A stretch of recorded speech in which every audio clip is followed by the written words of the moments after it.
Hi there. Hi. Should we proceed with the tools? I guess with the stuff I wanted to talk about. Can't wait because I don't know what you're going to show. Yeah. Yeah. It won't be for long.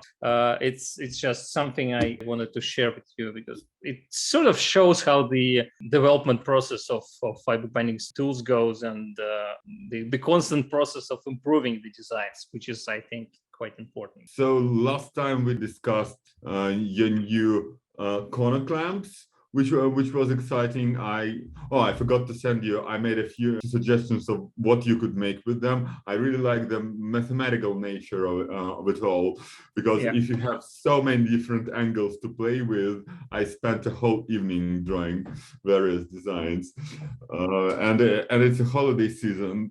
So many boxes I needed. Absolutely, yeah. So here we are.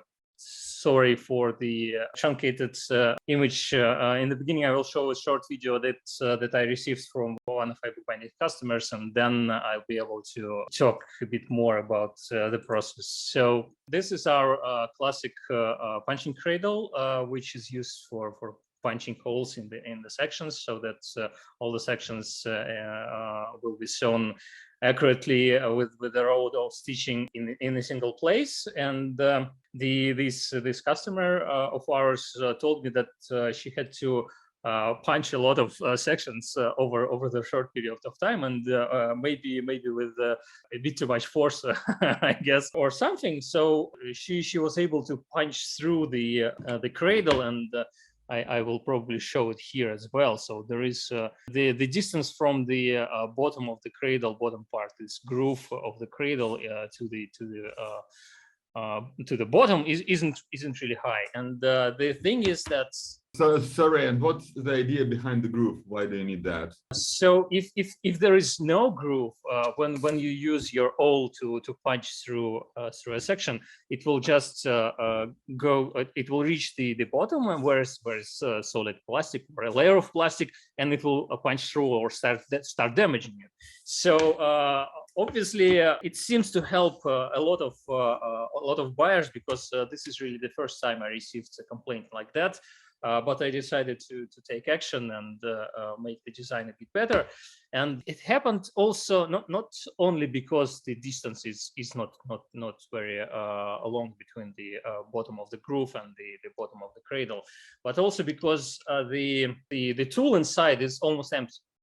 So the walls are printed. The walls are, I don't know, 1 millimeter thick or something like that. But inside, it's almost empty. There are some special structures. There is a mesh of sorts that allows to support upper layers of plastic. But other than that, it's empty, and that's why between the bottom part of the groove and the bottom of the cradle, there is some air inside, and that's why this person was able to punch through the cradle down to the very bottom.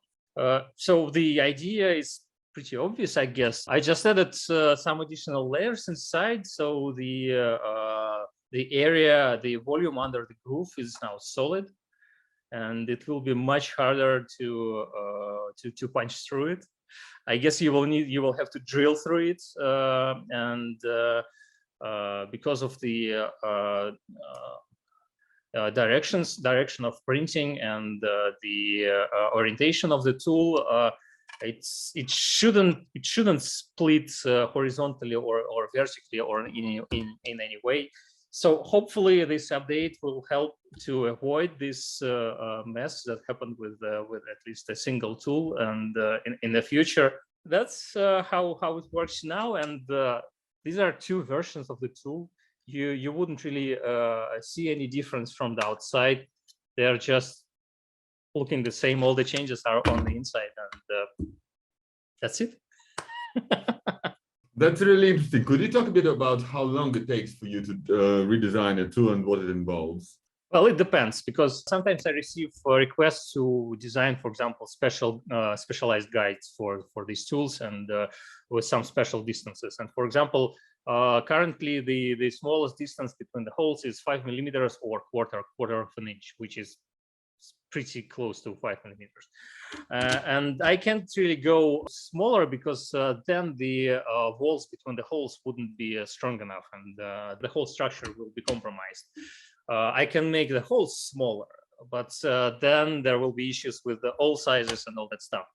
So sometimes I just a couple of weeks ago or a bit earlier, I received a request to create a guide that will have distances 1.25 inches from the top, then 1 inch, then 1.25, 1 inch, 1.25, and so on and so on. And this redesign was quite simple and quite fast. I charged something like 15 euros for it, and well, obviously I have to charge for redesigns like that because it's additional work, and it didn't take much time because the person who requested this redesign asked or offered me not to make any numbers, not to place any numbers on the surface, because that's one of the things that takes quite a lot of time to process.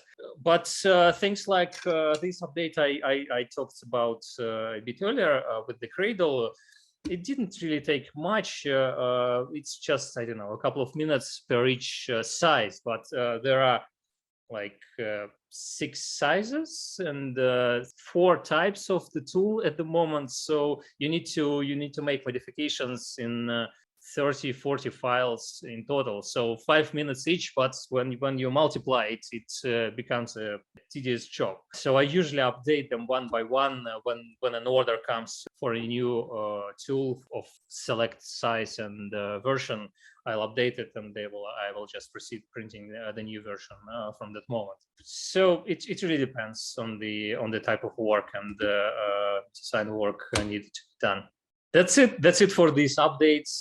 If you have any questions, as usual, please send them to us, and join us on Patreon. We had several new patrons, members on Patreon joining us these past 2 weeks, so that's great. And once again, it helps us a lot to produce our podcast, because we pay for editing of the videos of the podcast with the money we get from our patrons. So thank you very much. Thanks a lot to our patrons, and please consider joining.